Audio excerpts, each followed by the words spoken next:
یک شب وقتی که شب فرا رسید، همه ما و شما میدانیم که امیرالمؤمنین حضرت عمر رضی الله عنه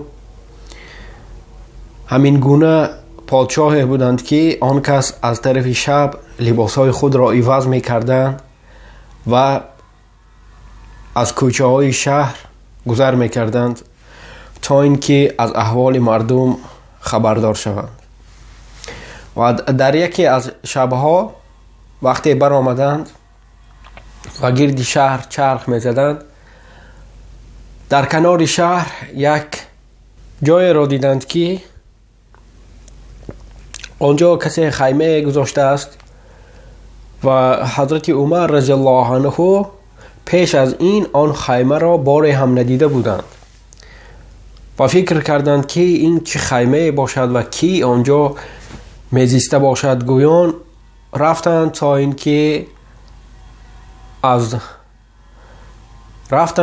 اینکه از آن باخبر شوند و هنگامی که به خیمه نزدیک می آمدند، از داخل خیمه یک صدای می برآمد، صدای فریاد که نفر آنجا از داخل خیمه فریاد می زد، داد می گفت، گریه می کرد.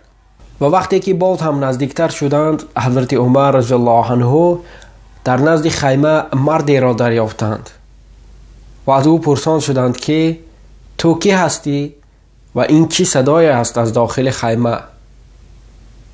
آن مرد حالا نمیدانست که در نزد او امیرالمؤمنین خودی حضرت عمر رضی الله عنه ایستادند و با حضرت عمر نگریست و گفت که من یک شهروندی هستم، یک نفری هستم که در بیابان به سر میبرم و اینجا آمدم تا این که از امیرالمؤمنین عمر رضی الله عنه یاری طلبم، زیرا شنیدم که عمر به شهروندان خود، به آنهایی که به زیر دستان خود یاری میرساند و همه وقت به آنها کمک میکند و این صدایی که تو از داخل خیمه میشنوی، گفت این صدای همسری من است، صدای عائله من است. او خیلی وضعیتی ناخوب دارد، وضعیتش وزمین است، زیرا باید که همین هنگام تولد کند. و حضرت عمر رضی الله عنه چون این را از زبان آن مرد شنیدند، با او گفتند که آیا آنجا نفری هست که بتواند که به همسری تو کمک کرده باشد؟ آن مرد گفت که نه، ما تنها هستیم، آنجا کسی نیست. و باز حضرت عمر رضی الله عنه از او با سوال دیگری کرده و گفتند که آیا شما یگان چیزی برای خوردن، برای استعمال کردن داره؟ آن مرد گفت که نه، ما چیزی نداریم. پس آن حضرت عمر رضی الله عنه با او گفتند که من حاضر برای شما چیزهای لازمه و یاری میارم. گویان برگشتند به خانه خود و هنگامی که به خانه در آمدند، آنجا به سوی همسر خود ام گلثوم اشاره کردند و گفتند که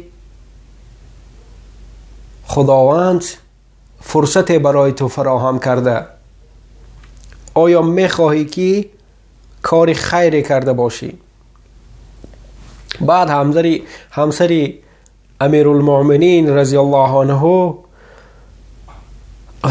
به طرف حضرت عمر رضی الله عنه نگریستند و گفتند که چی شده است، چی فرصتی است و چی کاری باید کنیم؟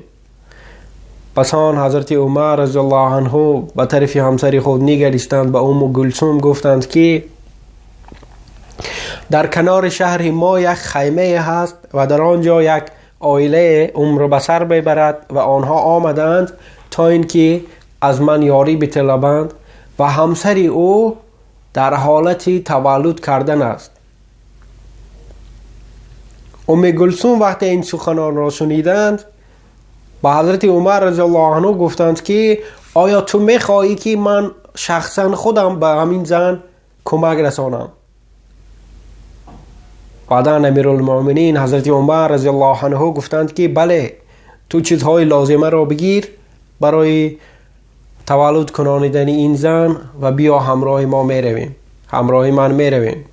و خود حضرت عمر با خود چیزهایی که برای آماده کردن خوراک لازم است گرفتند، آن را به سر خود گذاشتند و همراه همسر خود ام کلثوم به سوی آن خیمه روانه شدند.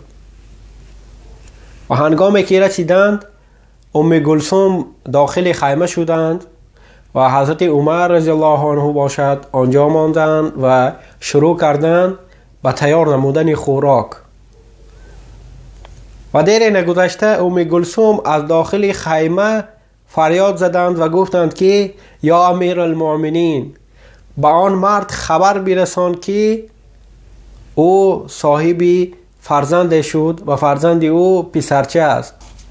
آن مرد حالا نمیدانست که در نزد او خودی حضرت عمر رضی الله عنه ایستادند و چون این سخنان را شنید او از جای خود برخاست و یک قدم به خفا رفت و گفت که امیر المؤمنین عمر. پس آن حضرت عمر رضی الله عنه تبسم کردند و به سوی او نگریسته گفتند که بله من عمر هستم امیر المؤمنین. و آنی که در داخل خیمه به همسری تو یاری رسانیده ایستاده است او همسری من ام کلثوم است.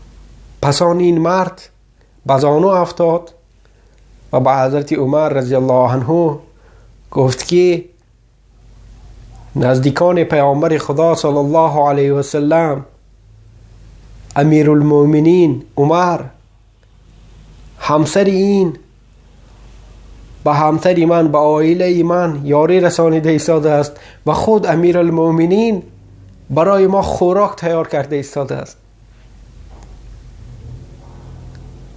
پس آن حضرت عمر رضی الله عنه به سوی او نگریستند و گفتند که بگیر این چیزها را بگیر، استفاده برید و تا همان دمی که شما اینجا باشید و چیزی که برای شما لازم شود من برای شما می آرم. همین گونه بودند یاران رسول خدا صلی الله علیه و سلم. انشاءالله دعاگو باشیم تا خداوند دلهای همه ما را نرم گرداند، چشمهای ما را باز گرداند و آینده خوب را همینجا و همانجا برای ما نصیب گردانیده به رحمت خود ستاوار گرداند. دوستان عزیز، شما می توانید ثبت های بیشتری ما را در یوتیوب کانال ما با نام برادر مسلم و در گروه های ما در شبکه‌های اجتماعی دریافت کرده باشید. خداوند نگهبان هر یک شما. السلام علیکم و رحمت الله و برکاته.